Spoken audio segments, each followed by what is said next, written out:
रिवायतें यही है कि मुसलमानों के पास एक घोड़ा था या दो घोड़े थे। बदर में एक घोड़ा था या दो घोड़े थे। और कहता है कौन से घोड़े उन्होंने समुद्रों में डालने थे। फिर खुद ही कहता है हर केश के मुस्तफा सामान उस बारो बार दरगोशा है दामान उस।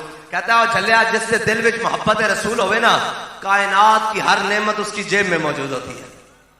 और ये याद रखना, हुजूर की मोहब्बत में सहाबा ने ये बात की ना कि हुक्म दे घोड़े समुद्रों में डाल देंगे, ये बात ऐसे रही नहीं। फिर हजरत साद बिन अबी वकास की क़यादत में घोड़े समुद्रों में डाल दिए, दरिया गजना में घोड़े डाल दिए। और सहाबा कहते हैं कि हजरत साद बिन अबी वकास अपने बाकी मुजाहिदों के साथ, कमांडरों के साथ ऐसे चलते हुए जा रहे थे जैसे आम बंदा गुफ्तगू करता है, दरिया से ऊपर घोड़े ऊपर चलते जा रहे हैं। जब पार चले गए तो हजरत साद बिन अबी वकास ने मुंह दरिया की तरफ किया, कहा सारा लश्कर खैरियत से आ गया, कोई बंदा रह गया हो, कोई जानवर रह गया हो, कोई घोड़ा रह गया हो। उन्होंने कहा नहीं जी सारा लश्कर पार आ गया। उन्होंने कहा कोई चीज रहती हो बीच में दरिया में रह गई हो। एक मुजाहिद आ गए, उन्होंने कहा जी मेरा एक प्याला है मिट्टी का, वो मैंने मूंज के साथ जनाब रस्सी के साथ अपने घोड़े की सीन के साथ लटकाया, उसके साथ मैं पानी पीता था, वो दरिया में गिर गया है। हजरत साद बिन अबी वकास फिर दरिया के किनारे आ गए, कहा दरिया हम हुजूर के गुलाम हैं। हाँ मौलाना रूह फरमाते हैं नुत्क आबो नुत्क खाको नुत्क गिल। फरमाया जब हुजूर का बंदा गुलाम हो जाए ना और हो सच्चा जाए तो हवा भी उससे बातें करती है, जमीन भी बातें करती है, खाक भी बातें करती है, अर्श भी बातें करता है, फर्श भी बातें करता है। हाँ हर चीज बातें करती है, पानी भी बातें करता है, मिट्टी भी बातें करती है। तो हजरत साद बिन अबी वकास आ गए, उन्होंने कहा दरिया हम हुजूर के गुलाम हैं और हमारा हाकिम, हमारा खलीफा अमीरुल मोमिनीन हजरत फारूक आजम है, हजरत जनाब उमर है और वो अदल करते हैं। हम तेरे ऊपर से गुजरे हुजूर के गुलाम बनकर, हमारा प्याला वापस कर, हमारा प्याला वापस कर। तो वो साहबा कहते हैं थोड़ी देर के बाद वो प्याला जनाब किनारे के ऊपर ऐसे तैरने लग पड़ा और उन्होंने मुजाहिद ने अपना प्याला वापस ले लिया। उन्होंने कहा चलो जी चलिए। और ये तो है ना साहबा की बात, सदियों बाद गुलाम हो और वो ये दावा कर दे इना भी रोना, इना दिया नस्ल भी रोना। वो तो सहाबा थे ना, वो तो इन्नल्लाह नज़र फी क़ुलूबिल इबाद, अल्लाह ने अज़ल में सबके दिलों की तरफ देखा। अपने हबीब के गुलामों सहाबा से ज्यादा पढ़कर पाकीज़ा किसी के दिल नहीं पाए। वो तो वो है ना, वो तो मुठ जो दे और हम बहुत पहाड़ का सोना बराबर खर्च करें तो बराबर नहीं हो सकता है जी। वो तो इतनी शानों के मालिक हैं, सदियों बाद गुलाम हैं। और कहा इन्हें भी रोना, इन्हें दिया नस्ल ने भी रोना और इंशाअल्लाह मोहम्मद अरबी का दीन तख्त ते होना इंशाअल्लाह। और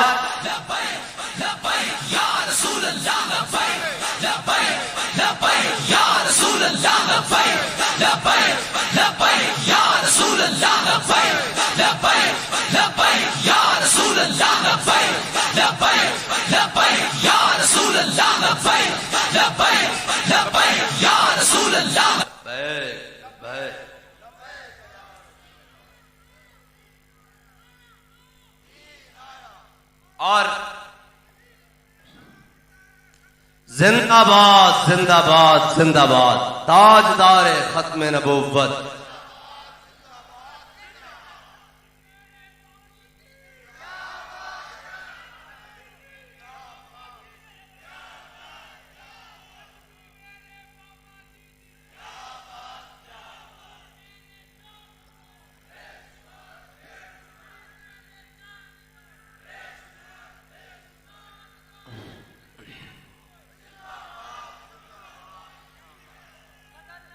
ये जरूरी है, ये याद रखना, इस्लाम बंदे खड़का के लेता है। खटकनाना समझते हो? ऐसे इस्लाम बंदे खटका, जैसे पुराने जमाने में हमारी माइयां जो थी ना, ये वो बाजार से घड़े लेने जाती, मिट्टी का बर्तन लेने जाती, हांडिया लेने जाती, तो ऐसे खटखटा के लेती थी, कहीं सुराख तो नहीं, कहीं कच्चा तो नहीं, कहीं जनाब ज्यादा पकाने से जनाब फट तो नहीं गया, वो चेक करती हैं। तो इस्लाम भी बंदे खटका के लेता है, ऐसे कच्चे बंदे नहीं। ना ना ना ना ना, किसकी अहमद बंदगान है चीजा है खुदरा। आप शिराजी कहता है अल्लाह ताला हर किसी को अपने हबीब की मोहब्बत नहीं देता, चुन चुन के देता है। गाजी इल्मुद्दीन को चुन के देता है, मुमताज कादरी को चुन के देता है, मुजद्दिद अल-फिसानी को चुन के देता है, इमाम अहमद रजा बरेलवी को चुन के देता है, अमीरुल मुजाहिदीन को चुन के देता है। हर किसी को नहीं देता। हाँ, और जर्रा इश्क़ नबी अज़हाक तलब, सौज़े सिद्दीको अली अज़हाक तलब है जी। और आज फलस्तीन की बारी आई है तो सारे जनाब कह रहे हैं फलस्तीन। और मैंने कहा फलस्तीन तो कुजा, तुमसे तो ये 7 बॉर्डर में कश्मीर नहीं लिया गया। बात उनकी करो, वो नहीं कर सकते फलस्तीन के जिहाद की बात, उनके पास में ही नहीं।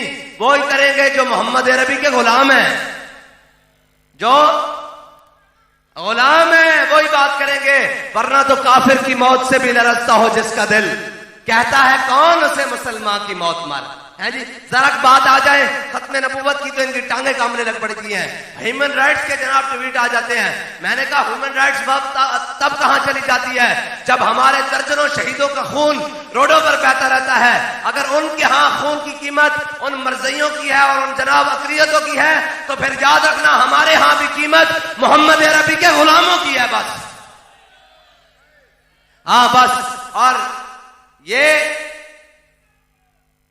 फलस्तीन, और आज फलस्तीन में जब जिहाद की बारी आई है तो हमास की कोई बात नहीं कर रहा, जिहाद की कोई बात नहीं कर रहा।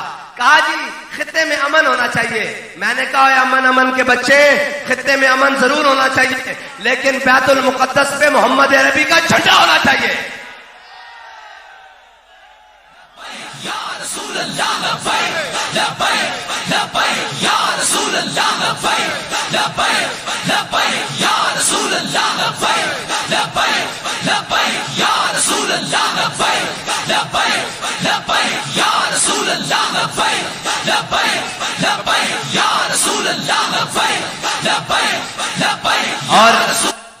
और इनको अमन का राग आ गया है।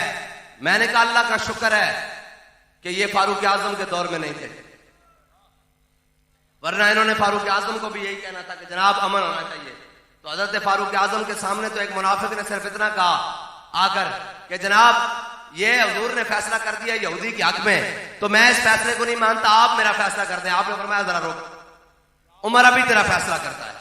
अंदर गए, तलवार लेकर आए और उसकी गर्दन तन से जुदा करके कहा जो हुजूर का फैसला न माने, उमर का फैसला यही है। शुक्र करो तुम हजरत फारूक आजम के जमाने में नहीं थे, वरना हजरत फारूक आजम ने तुम्हारा सही करके अमन निकाल देना था। कहना था कैसर किसरा उलट के रख दी, बैतुल मुकद्दस तक जनाब मुसलमानों के जनाब खून पसीने निकाल दिए और तुम्हें अमन याद आ रहा है। अगर तुम शुक्र करो सलाहुद्दीन अयूबी के जमाने में भी नहीं थे, अगर उसके जमाने में होते तो उसने तुम्हें हित्तीन में लेके जाकर तुम मुनाफिकों की गर्दनें पहले उतारनी थी। क्यों है मुनाफिकों, मैंने पूरी उम्मत मुस्लिमा को दाव पर लगा दिया, हर चीज दाव पर लगाकर बैतुल मुकद्दस की आजादी के लिए मैंने अपनी सारी जिंदगी वक्त कर दी। अपनी पीठ जो है बिस्तर पर सुकून से नहीं लगा सका, अपने जनाब हमेशा घोड़े के ऊपर सवार रहकर बैतुल मुकद्दस की तरफ जाते रहा। आज तुम्हें अमन की याद आ गई है, लेकिन वो जो इकबाल ने कहा ना काफिर की मौत से भी लड़ता हो जिसका दिल, जिसको पता ही नहीं है मोहम्मद अरबी की तलवार है क्या, मोहम्मद अरबी का दीन है क्या, और आज भी बैठकर अमन अमन अमन। मैंने कहा हम अमन की जरूर बात करते हैं, हम अमन की बात उस वक्त करते हैं जब बिलाल काबे की छत के ऊपर हो, जब जनाबे बिलाल हबशी काबे की छत के ऊपर हो, और जब हजरत बिलाल को काबे जनाब मक्के की गलियों में मारा जा रहा हो, फिर हम अमन की बात नहीं करते। फिर तो हम उमैया को बदर में ले जाकर 2 टुकड़े करने की बात करते हैं।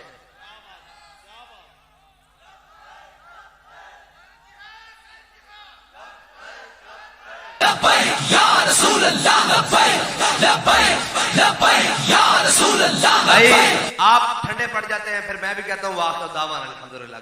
तकरीर सुननी है,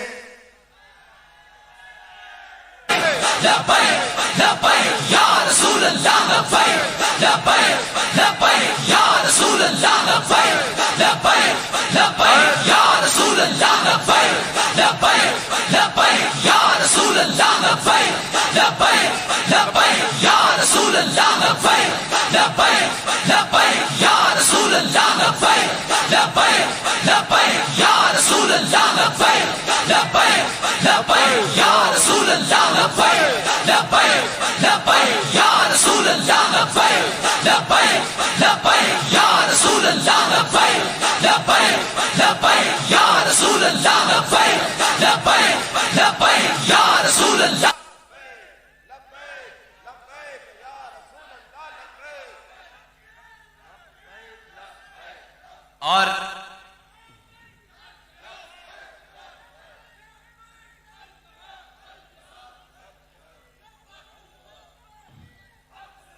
हजरत फारूक आजम के जमाने में जब जनाब फारूक आजम बैतुल मुक़द्दस की चाबियां लेने के लिए गए ना, तो रास्ते में हजरत अबू उबैदा बिन जर्राह अमीन हाज़िल उम्मा, इस उम्मत के अमीन, और हजरत खालिद बिन वलीद खालिद व सैफ मिन सुयूफिल्लाह, हाँ जी, और दोनों आए हजरत फारूक आजम को आगे से लेने के लिए। तो रास्ते में एक नहर आ गई, बैतुल मुक़द्दस की फतह के मौके पर नहर आ गई। तो हजरत फारूक आजम ने अपने मौजे उतारे और एक मौजा इधर रख लिया और एक मौजा इधर रख लिया। तो हजरत अबू उबैदा बिन जर्राह ने कहा कि जनाब, सामने ईसाइयों के बड़े बड़े पोप खड़े हैं, बड़े बड़े रुआसा खड़े हैं, उनके बड़े बड़े आलिम खड़े हैं और उनके बड़े बड़े पादरी खड़े हैं, जनाब राहिब खड़े हैं, तो ये आपने क्या किया है, ये जनाब मौजे इधर रख लिए हैं। तो हजरत फारूक आजम ने कहा इससे क्या होता है? उन्होंने कहा जी ये अच्छा नहीं लगता आपके मनसब के मुताबिक। तो हजरत फारूक आजम ने जो अल्फाज कहे ना, फरमाया इन्ना कुन्ना अज़ल्ल कौमिन, फरमाया अबू उबैदा बिन जर्राह इन्ना कुन्ना अज़ल्ल कौमिन अज़्ज़नल्लाहु बिल इस्लाम, फरमाया अबू उबैदा हम वही कौम थे जो भेड़ और बकरियों को पानी पिलाने पर आपस में तलवारें निकाल लेते थे। आज देखो मोहम्मद अरबी के जनाब गुलामी का पटा गले में आ गया है, आज हुजूर की निस्बत मिली गई है, आज हमने इस्लाम कबूल कर लिया है, आज देखो हमें जनाब दुनिया की हर चीज हमारे कदमों में आ रही है। बस मसला यही है कायनात में, हुजूर का दर छोड़कर कोई इज्जत तलाश करने जाएगा तो याद रखो उसको इज्जत तो नहीं मिलेगी। IMF के दरवाजे पर जिल्लत जरूर मिलेगी, आलमी बैंक के दरवाजे पर जिल्लत जरूर मिलेगी। और वो लोग, मैं पिछले दिनों सुन रहा था, मैं नाम ले तो नहीं लेना चाहता था लेकिन बात अब आ गई है ज़हन में, वो साबका वजीर आजम पाकिस्तान जो मुतबादिल के तौर पर आया था नवाज शरीफ के बाद, खाकान अब्बासी, शायद खाकान अब्बासी, वो ये कह रहा था कि जनाब फैजाबाद में यूं हो गया, यूं हो गया।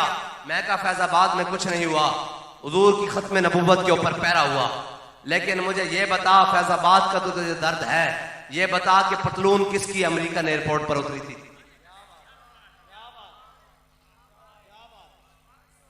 जिसकी पतलून अमेरिकन एयरपोर्ट पर उतरी हुई हो वो भी कौम को मुंह दिखाने के लायक है। हाँ, अगर तशद्दुद से उतरी हुई होती, अगर किसी हुर्रियत के नाम पर उतरी हुई होती तो फिर पतलून क्या, फिर तो जिस्म का तार तार भी होता।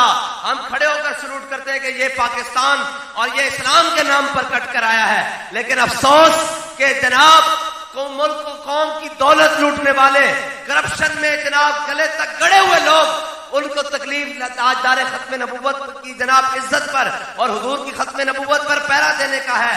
तो मैंने तो बड़े कहा था कि खत्म नबूवत ऐसा मार्का है ना जिसको हम भूलेंगे ना हमारे दुश्मन भूलेंगे। इसका दर्द तासुबह कयामत जारी रहेगा और इसका जश्न मोहम्मद अरबी के गुलाम तासुबह कयामत मनाते रहेंगे। और ऐसे ही नहीं बात, 74 में हमारे बड़ों ने, कायदे मिल्लत इस्लामिया अल्लामा शाह अहमद गनी सिद्दीकी ने, जो कादियानियों का मुजाहिद मिल्लत अल्लामा अब्दुस्तार खान न्याजी ने, हजरत पीर सैयद शाह तुराबुल हक कादरी ने और बड़े बड़े दुआमा ने, ये जितने भी बड़े बड़े हमारे लोग थे, इन्होंने पीर सैयद जमात अली शाह साहब, ये जितने भी बड़े पीर जनाब हजरत पीर मेरे शाह साहब से खत्म नबूवत की तारीख चली और आगे तक आई, इन्होंने 74 में जो कादियानियों का नातका बंद किया था ना, इन्होंने एक सुराख करने की कोशिश की, लेकिन बाबे रिजवी ने जो अड्डी दी है ना, अब क्यामत तक मिर्जाइयों और उनके हमनवाओं को दर्द उठते रहेंगे। और बाबा जी कहते थे पीड़ा होर ते फकियां होर। हाँ, हम तुम्हारा दर्द समझते हैं और बड़े अच्छे तरीके से समझते हैं। और ये याद रखना कि अगर तुम्हें ज्यादा तकलीफ है तो तुम गंडा सिंह बॉर्डर क्रॉस कर जाओ। ये पाकिस्तान हमारे बड़ों ने मिर्जाइयों के लिए नहीं लिया, ये पाकिस्तान हमारे बड़ों ने लिबरलिज्म और कम्युनिज्म और सोशलिज्म के लिए नहीं लिया। ये हमारे बड़ों ने पाकिस्तान बनाते वक्त ये नारा लगाया था कि बट के रहेगा हिंदुस्तान, बल के रहेगा पाकिस्तान। और पाकिस्तान का मतलब क्या,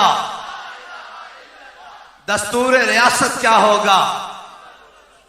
और अभी कईयों को बड़ी तकलीफ होगी और मैंने कहा इंशाअल्लाह मोहम्मद अरबी सल्लल्लाहु ताला अलैहि वसल्लम के गुलाम तुम्हारी इस तकलीफ में मजीद इजाफा ही करते रहेंगे।